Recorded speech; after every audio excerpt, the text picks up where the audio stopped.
चिंता संतानहंसारो यस्यादां करेण ईशानां शान्तिशास्त्रास्यान् आमिन् यदनुग्रहतो जन्तु सर्वकातिगो भवेत् सर्वदा वन्दे श्रीमद्वल्लभनन्दं अज्ञानतिमिरान्धस्य जनशलाकया चक्षुरुन्मीलितं येन तस्मै श्रीगुरवे नमः। नमामि हृदये शेषे श्रीराक्षीराब्धिकारिणम् लक्ष्मीसहस्रलीलाभिधानं कलानिधिं चतुर्भिश्च सर्वेश्च त्रिभिस्तथा षड्भिर्विराजपेयोऽसौ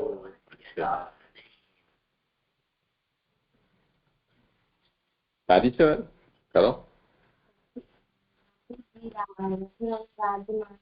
અહીંયા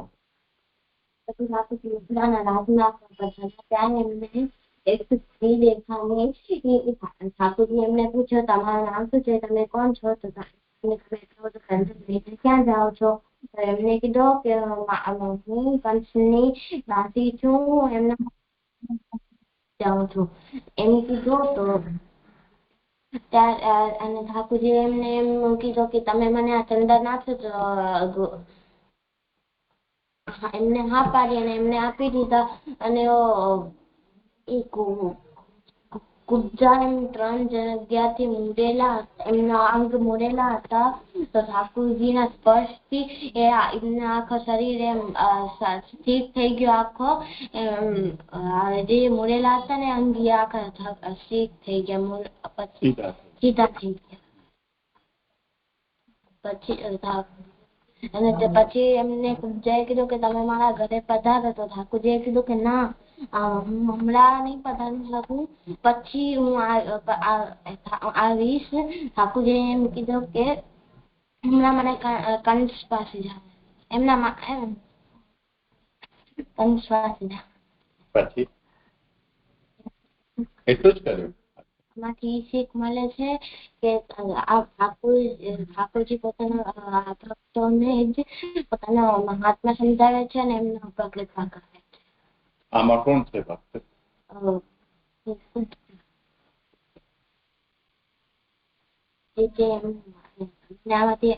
આમાં એમ ખબર પડી કે પેલા એમ ગુપ્તા કંસથી બી નહીં અને એમને ચંદન આપી દીધો, અને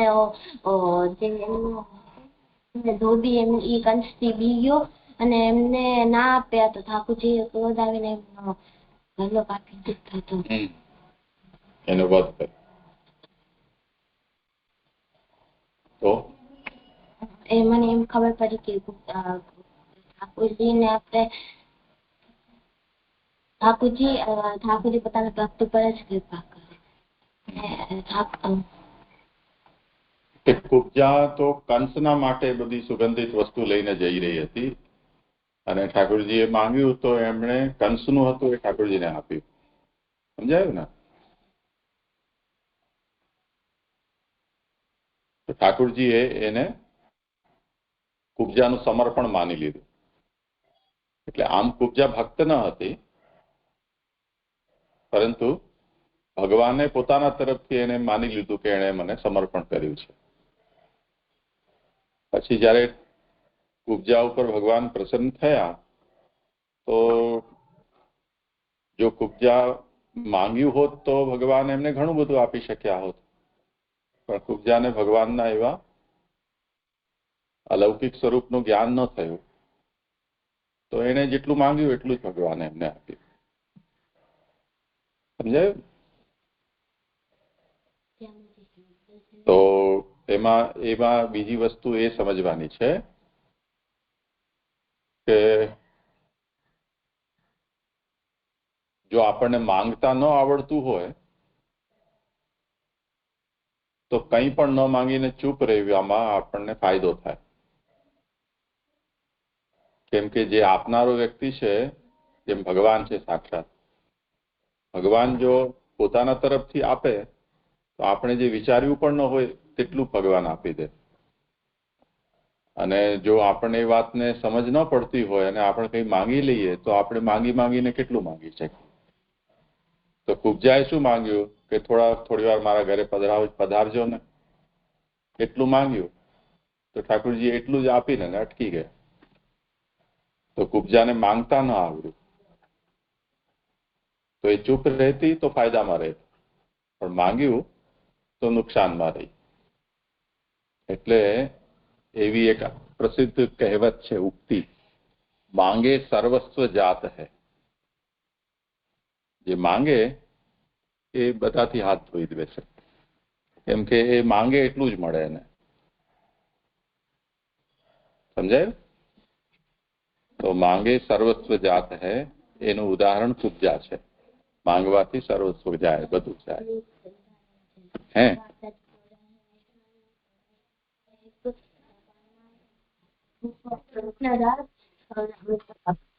મહાપ્રભુજીની આજ્ઞાથી દહીં લેવા ગયા તો એ વાલી નથી તો એમને કીધું કે કૃષ્ણદાસ પાસે પૈસા નથી. એમને કીધું કે હું તમે માંગુ એ તમને આપીશ, તમે મને દૂધ દો તો એમ દહીં દઈ દો. તો ગ્વાલીને મુક્તિ માંગી અને એમને તો કૃષ્ણદાસજીએ કીધું કે મુક્તિ તમને મળી જશે. તો કીધું કે હું કેમ માની લઉં? તો એમને એક લખીને દીધું એકમાં કે તમને મુક્તિ મળશે. તો એમને ગાંઠ બાંધી નાખી અને પછી તો અને ગયા તો મહાપ્રભુજી પાસે અને એમને દહીં દીધી. તો ઠાકુર તો મહાપ્રભુજીએ પૂછ્યું કે આ દહીં એટલી મીઠી છે કે એટલામાં આવી? તેમને કીધું, કૃષ્ણદાસજીએ કીધું કે આ બહુ મોંઘી છે. તો મહાપ્રભુજીએ કીધું કેટલી મોંઘી છે? એમને કીધું કે આના બદલે હું મુક્તિ દઈ આવ્યો છું અને એને મુક્તિ બી મળી. તો મહાપ્રભુજીએ કીધું કે તું એમને ભક્તિ શું કામ ના આપી? તો કૃષ્ણદાસજીએ કીધું એમને મને મુક્તિમાં આપવાનું કીધું, તમે એમને મુક્તિ આપી.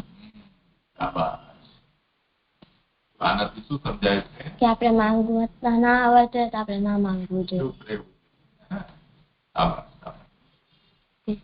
જીજી મને કાલે રાશિ શીખવાય તો એમાંથી મને એક પ્રશ્ન છે કે કાલે રાશિ એમ કીધું ને રામજી બંને જગ્યા દેખાણા હતા, એમને મહાત્મ્ય દેખાણો હતો, પણ આપણે તો એમ ખબર છે કે રામજીએ તો પોતાનું કઈ એમને પૂર્ણ પુરુષ એમનો સ્વરૂપ નતો દેખાડ્યો. એમને મનુષ્ય રૂપે જેમ રાજાને રીતે જે જન્મ લીધો તેમ જ દેખાડ્યો. તેમ ભગવાન છે એવી રીતે એમને નતો દેખાડ્યો.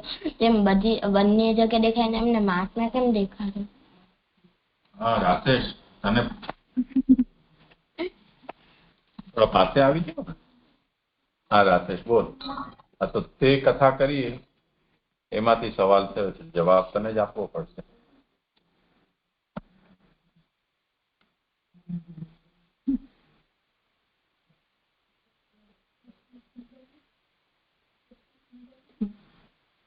હા બોલ ને, પ્રશ્ન શું છે? એમ પ્રશ્ન હતો કે રામજીએ તો પોતાનો સાચો નતો દેખાડ્યો, તો પછી બે જગ્યાએ પાછો પૂછ. એમ કે ઠાકુર રામજીએ પોતાનો રામજી જે અવતાર લીધો હતો ઠાકોર એમાં એમને દેવતા છે એવું એમને નતું કીધું, એમ દેખાડ્યો જ નથી આખામાં. તો આવી રીતે એમને કૌશલ્યા માતાને પોતાનો મહાત્મા કેમ દેખાડ્યો? એમ તો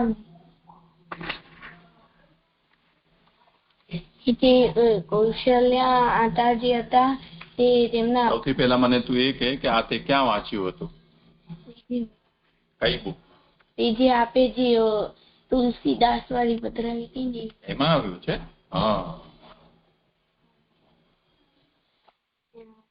હા જો ચલો પકડાને. હવે ભક્તિ આનો જવાબ વિચાર. વિચાર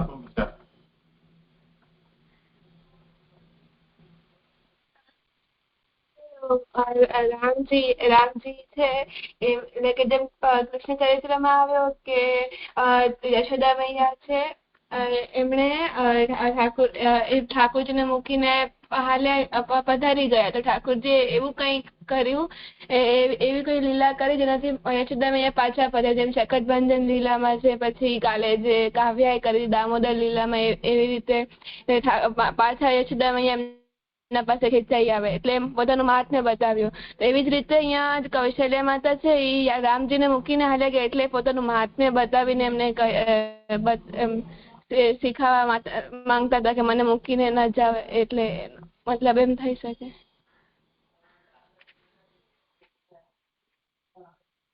જો આવે પ્રશ્ન તો રુચિરનો બહુ હંમેશા આગ્રહ હોય છે, એટલે થોડી તકલીફ તો પડે છે જવાબ આપવામાં. હવે પ્રશ્ન કર્યો છે તો કંઈક તો કહેવું પડે ને. હવે તું સમજજે, પણ પાછો એનો જવાબ પણ થોડો અઘરો જ છે.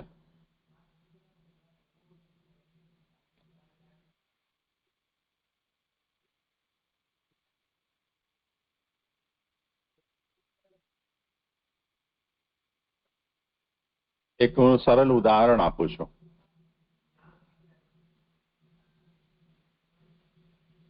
તમે જેમ સ્કૂલમાં જાઓ, અત્યારે તમે જે ધોરણમાં ભણો છો, 5માં કે 4થા 6માં, જે આખો વર્ષ તમે ભણો તો એ વર્ષમાં કેટલીક વાતો ફિક્સ થઈ જાય. જવાનો સમય, યુનિફોર્મ, સાથે લઈ જવાના જે કંઈ પણ પુસ્તક વગેરે હોય તે, તમારો ક્લાસરૂમ, તમારા ટીચર્સ, તમારી બેસવાની જગ્યા, રમવાની જગ્યા, આ બધું ફિક્સ થઈ જતું હોય. એ ટર્મ આખી તમારી એવી રીતે હોય. કદાચ થોડો ઘણો ચેન્જ આવે તો કોઈ ટીચર બદલાય, કોઈ સ્ટુડન્ટ છે એ વધે કે ઘટે, એવું થાય. બહુ ઓછો પરિવર્તન આવે. બાકી મોટે ભાગે બધું નવી ટર્મ શરૂ થાય એટલે બધું ફિક્સ થઈ જાય. બરાબર છે ને? પછી બીજું વર્ષ થાય ત્યારે એક પરિવર્તન આવે, એટલે તમારા પુસ્તકો બદલાઈ જાય, ક્લાસરૂમ બદલાઈ જાય, ટીચર્સ પણ બદલી શકે છે ને. કોઈ ક્લાસ ટીચર પહેલા કોઈ બીજા હોય, પછી ક્લાસ ટીચર બીજા બદલી જાય. હાયર સ્ટાન્ડર્ડમાં જાઓ તો બધું જ પૂરેપૂરું બદલી જાય, એવું પણ બને. એટલે જેમ કેજી લેવલમાં અને જે હોય એ પછી ફર્સ્ટમાં કે સેકન્ડમાં કે 4th 5thમાં એ ન ભણાવતા હોય. સ્કૂલ એની એજ રહે, તમે પણ એના એજ રહો, પણ બીજું ઘણું બદલાઈ જાય. આવું તમે જેટલા વર્ષમાં તમારા ક્લાસીસ બદલે, સ્ટાન્ડર્ડ બદલે, તેમ થોડું પરિવર્તન આવે. હવે તમે તમારી જો સ્ટુડન્ટ લાઈફ બાયોગ્રાફીમાં લખો કે રુચિર, હું એક વિદ્યાર્થી, સાકરબાઈ ખીમજી રામદાસ વિદ્યાલયનો, ઇંગ્લિશ મીડિયમ વિદ્યાલયનો હું વિદ્યાર્થી. તો એની અંદર એક ચેપ્ટર કે તમે જુનિયર સ્ટાન્ડર્ડમાં જો તમે છો તે કેજી કહો, પછી પ્રાઇમરીના, પછી સેકન્ડરીના, એમ મેં મોટા ચેપ્ટર તમે બનાવો. પછી એક સ્ટાન્ડર્ડ પ્રમાણે તમે એના ચેપ્ટર બનાવી અને એમાં તમે જે દિવસથી તમારું સેશન સ્ટાર્ટ થયું ત્યારથી લઈને અને પરીક્ષા આપી તમે ત્યાં સુધીનું આખું જો બાયોગ્રાફી એમાં લખો, તો એમાં કેટલીક વસ્તુઓ કોમન આવે, કેટલીક વસ્તુઓ અનકોમન આવે ને.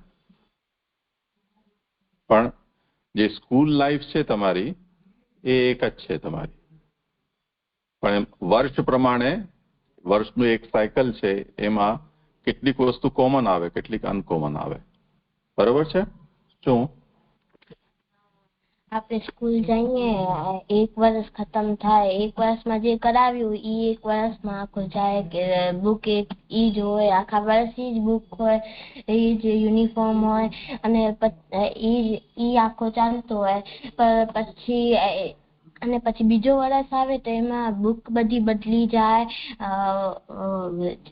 ટીચર બદલી જાય, પછી ક્લાસ બદલી જાય, બધું પછી બધું બદલી જાય અને આપણે પણ સ્કૂલ તો ઈ જ એક જ રહીએ. પણ ઈ જ રહે. હું ઈ જ રહી, બસ ઈ જ રહી. ખાલી સ્ટાન્ડર્ડ અને યુનિફોર્મ કે આપણા બુક કે ઈ જ બધું બદલે. બદલી જાય. બીજી આપણે બદલી. હા. તો હવે જુઓ, ધ્યાનથી સમજો કે કેટલું કોમન રહે છે, કેટલું અનકોમન થઈ જાય, વધી જાય, ઘટી જાય, એવું થાય. એવી રીતે આપણે ભગવાન શું કહે છે ગીતાજીમાં કે સંભવામિ યુગે યુગે, હું દરેક યુગમાં જન્મું છું. તો દરેક યુગમાં રામાવતાર પણ થાય છે. સમજાયું? રામાવતાર કયા યુગમાં થાય? યુગ કેટલા? કયા કયા? સતયુગ, દ્વાપર યુગ, ત્રેતા યુગ અને કલયુગ. ક્રમમાં બોલે તો? સતયુગ, ત્રેતા યુગ, પછી દ્વાપર યુગ, પછી કલયુગ. તો રામાવતાર કયા યુગમાં થયો? ત્રેતા યુગ. બરોબર ને? તો આપણે એવું માનીને ચાલીએ કે દરેક ત્રેતા યુગમાં શ્રી રામ અવતરે છે. અચ્છા, હવે આ જે યુગ છે, 4 યુગની ચોકડી કહી શકાય. કલ્પ તમને ખબર છે? કલ્પ શું છે? ટાઈમ છે. ટાઈમનું માપ શું?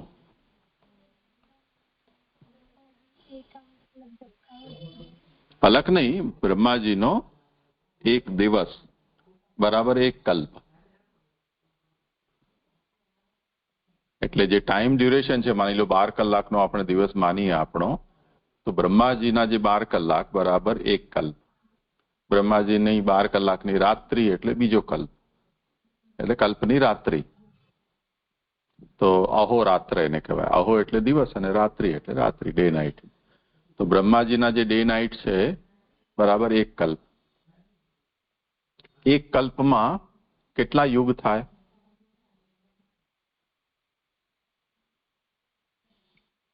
એક હજાર. 1000 ચતુર્યુગ.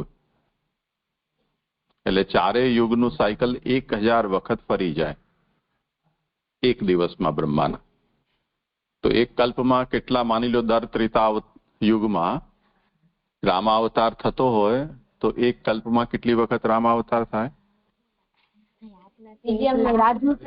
રાજુ ને રશિયાની વાત નથી, હું અત્યારે તો બોલ્યો 1000 વખત. સમજાયું ને? એક કલ્પમાં 1000 વખત ચતુર્યુગ થાય તો 1000 વખત ત્રેતાયુગ આવ્યો ને. તો દરેક ત્રેતાયુગમાં જો રામાવતાર થતો હોય તો 1000 વખત રામાવતાર થયો કે નહીં? હવે જો મુખ્ય જવાબ આવે છે, મેં તમને જે ઉદાહરણ આપ્યું કે તમે 12મા ધોરણ સુધી સ્કૂલમાં ભણશો, 2 ધોરણ તમારા કેજી ના થયા. સમજાયું ને? 2 ધોરણો ને 2 વર્ષ. હા, LKG ને UKG. L એટલે શું? લોઅર ને અપર, એવું જ હશે ને કે જુનિયર અને સિનિયર એમ. તો 12 ને 2 14, તો 14 વર્ષ તમે સ્કૂલમાં ભણો. પછી 16, 17 અને 18 કોલેજમાં, 19 અને 20 પછી યુનિવર્સિટીમાં.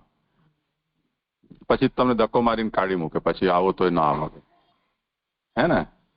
તો જો તમે 12 વર્ષ તમે સ્કૂલમાં છો, એમાં એક ટર્મ તમારી પૂરી, એક જે સ્ટાન્ડર્ડ છે એનું સાયકલ 1 વર્ષ ચાલે, માની લો 360 દિવસ ચાલ્યું. એવા તમારે 12 સાયકલ છે. એમાં આપણે અત્યારે રુચિએ સમજાયું કે કેટલું કોમન રહેવાનું છે, કેટલું અનકોમન થવાનું છે. તો બાયોગ્રાફીમાં લખશે, એમાં જે ચેપ્ટર્સ આવશે એમાં કેટલીક વસ્તુઓ એક ને એક રિપીટ થશે, કેટલીક વસ્તુઓમાં ચેન્જ આવશે. બરોબર છે ને? માની લો કે દર 3 વર્ષે તમારા ટેક્સ્ટ બુક બદલી જતી હોય, તો ભક્તિ જે ભણતી હશે એ સ્ટાન્ડર્ડની એ ટેક્સ્ટ બુક પછી રુચિને કામ ના આવે. એ સ્ટાન્ડર્ડમાં બદલી જાય ને પુસ્તકો, એના ચેપ્ટર્સ પણ બદલી જાય, નવા સબ્જેક્ટ્સ પણ એની અંદર આવી જાય. જૂના અમુક સબ્જેક્ટ નીકળી પણ જાય. સમજ્યો રાશેષ? એવી રીતે અત્યારે જે યુગનો સાયકલ ચાલી રહ્યો છે એ યુગમાં જે રામાવતાર થયો એમાં શ્રી રામચંદ્રજીએ જે કંઈ પણ કર્યું એને વાલ્મીકીજીએ લખ્યું. કોણે લખ્યું? વાલ્મીકીજીએ. વાલ્મીકીજીએ જે લખ્યું એના ઉપરથી તુલસીદાસજીએ લખ્યું. સૌથી પહેલા તો વાલ્મીકી જ હતા ને. તુલસીદાસજી તો હમણાં થયા 500 વર્ષ પહેલા. તો તુલસીદાસજી એમની પોતાની પાસે તો રામાવતારને જોયો નથી એમણે. એમની પાસે જે સોર્સ મટીરિયલ શું છે? વાલ્મીકી રામાયણ. હવે જુઓ, આપણે અત્યાર સુધી એવી ખબર છે કે રામાયણ ખાલી તુલસીદાસજીએ લખ્યું છે, પણ એવું નથી. તુલસીદાસજીએ જેવી રીતે રામાયણ લખ્યું છે તેવી રીતે વશિષ્ઠજીએ પણ લખ્યું છે.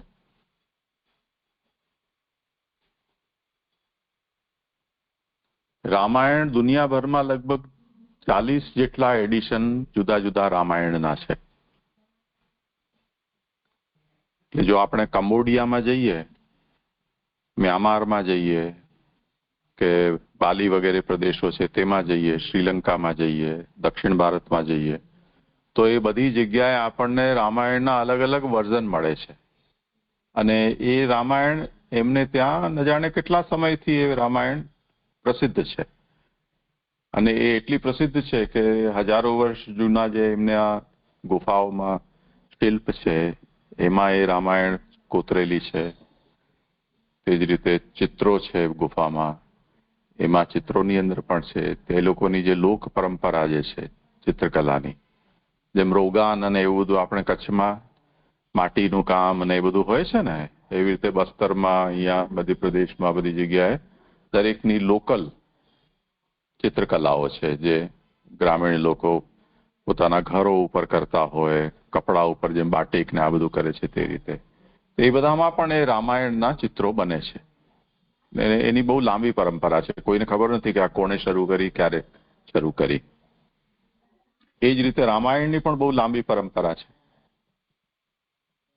હવે એ બધી રામાયણને આપણે એક સામે રાખીએ તો બધામાં બધું કોમન નથી આવતું. કોઈકમાં કંઈક પ્રસંગ વધારે હોય, કોઈકમાં કંઈક પ્રસંગ ઓછો હોય, કોઈકમાં પાત્રોમાં કંઈ આગળ પાછળ હોય, કોઈમાં કથાનો જે ક્રમ છે એ ક્રમની અંદર આગળ પાછળ થયું હોય. એવું દરેક રામાયણની અંદર જોવા મળે છે. હવે આપણે એમને તો કેમ નક્કી કરી શકીએ કે કોણ સાચું ને કોણ ખોટું? તો એનું સમાધાન શું કે આવું શા માટે થયું?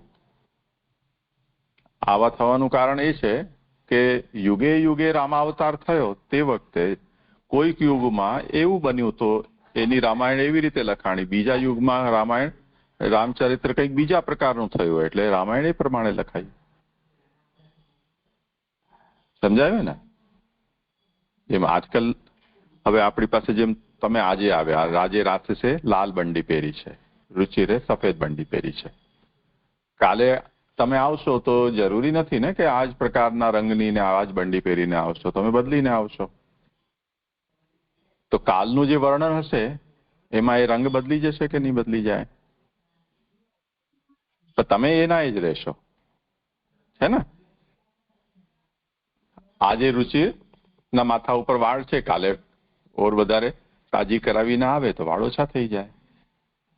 તો એનું સ્વરૂપ બદલાઈ જાય ને. એનું વર્ણન જો કરવામાં આવે, રુચિ કેવો એનું વર્ણન કરવામાં આવે તો કાલનું વર્ણન અને આજના વર્ણનનો ફેરફાર થઈ જશે કે નહીં? બરોબર છે ને? તો એવી રીતે રામાયણમાં,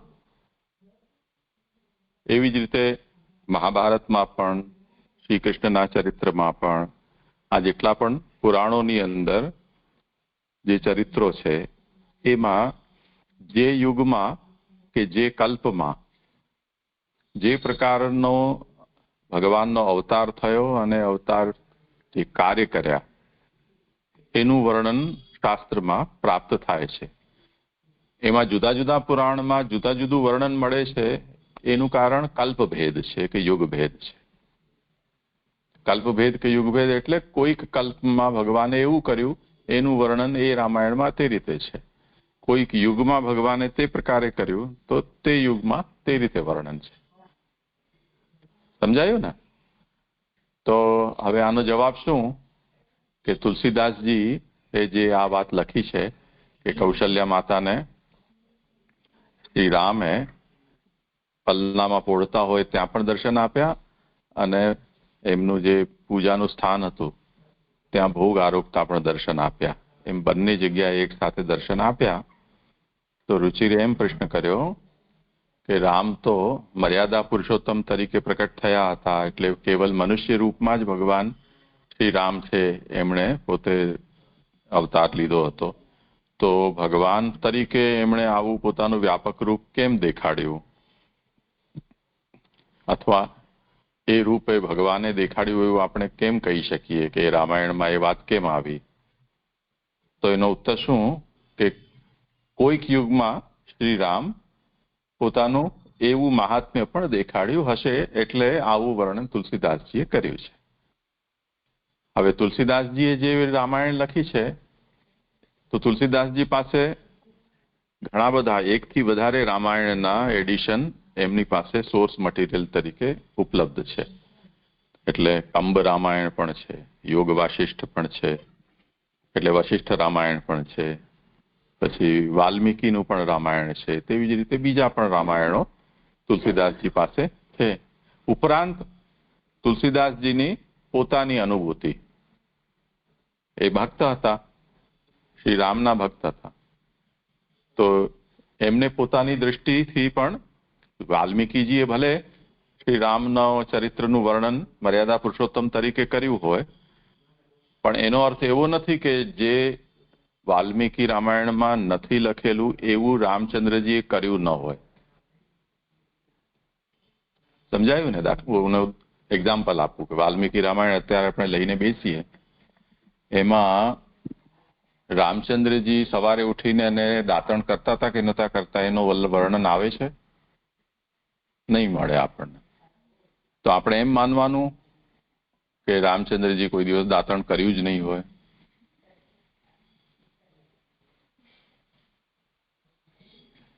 સમજાયું ને? હવે જો બીજી વાત કહું, રામચંદ્રજી ના સુંદર સ્વરૂપનું વર્ણન આવે છે અને વાલ્મીકી રામાયણ પ્રમાણે રામચંદ્રજી ઘણા વર્ષો સુધી ભૂતલ ઉપર રાજ્ય કર્યું.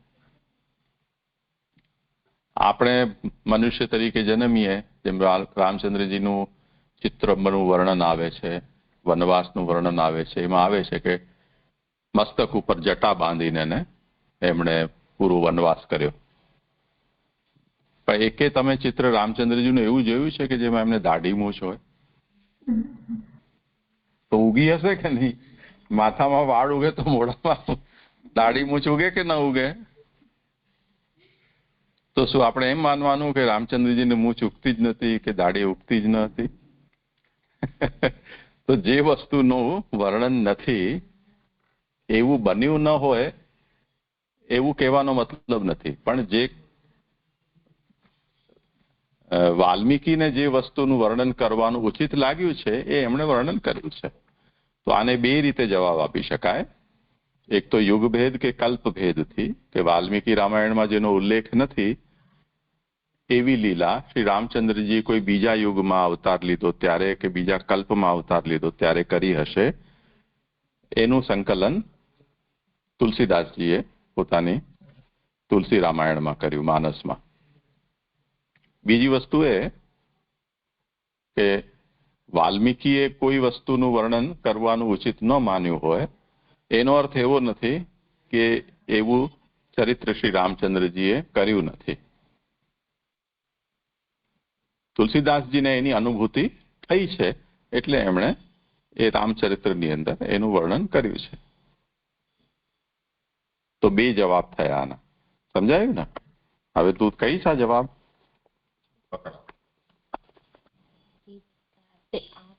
પેલા સમજાવે પહેલો આપે જરા સમજાવ્યો કે કલ્પભેદ કે યુગભેદ કે વાલ્મીકીજીએ જે કલ્પમાં જોયો હશે યુગમાં ઈ એક વાર લખ્યો હશે કે પછી યુગ તો ઘણી બધી વાર રામજીએ જન્મ લીધો છે તેમ હર યુગમાં બદલ્યો હશે એ બધો કોમન નહીં હોય એટલા માટે. અને બીજો કે જે વાલ્મીકીજીએ તો અનુભવ કર્યો છે ને એમને જે વાત નહીં લાગી હોય એમને વાલ્મીકીજીને રામાયણમાં લખવાની એમને નહીં લાગી હોય તો એવું એમ ના સમજવું જોઈએ કે રામજી એવી કર્યો નથી એવું સમજવું જોઈએ. એનું એક્ઝામ્પલ શું કે આપે પેલા સમજાયો કે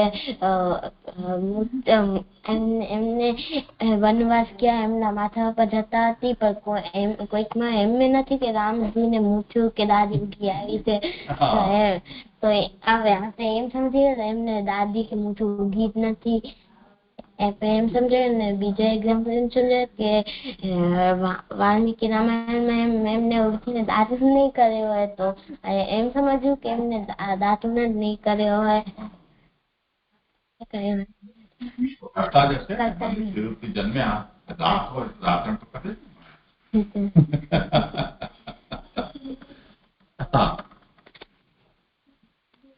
આપે કીધું કે બધી રામાયણ જેટલી પણ લખાયેલી છે બધા અલગ અલગ દેશોમાં તો એ બધા કલ્પ બેઝ ઉપર હોઈ શકે કાં યુગ બેઝ ઉપર. તો રામચંદ્રજીએ તો અમે તો એમ જ સાંભળ્યું છે કે રામચંદ્રજી અયોધ્યામાં જન્મ લીધું હતું અને તો પછી જે બીજી બધી દેશમાં જે રામાયણ લખાણી છે તો એનામાં આટલો બધો એક દેશના વચમાં બીજા દેશમાં આટલો બધો ડિસ્ટન્સ હોય તો પછી ખબર કેમ પડે કે અહીંયા કને રામચંદ્રજી અવતાર લીધો છે તો આ દેશમાં લખાણી એમ કે રામચંદ્રજી અવતાર લીધો એ પ્લેસ અયોધ્યા જ હતી કે પછી બીજી બધી પ્લેસ ઉપર પણ લીધો હતું? એવું નહીં. હવે જેમ આજે આપણે દુનિયાના કોઈ પણ છેડામાં કોઈ પણ ઘટના થઈ હોય એની જાણકારી બધી જગ્યાએ વહેલી મોડી થઈ જ જાય છે ને.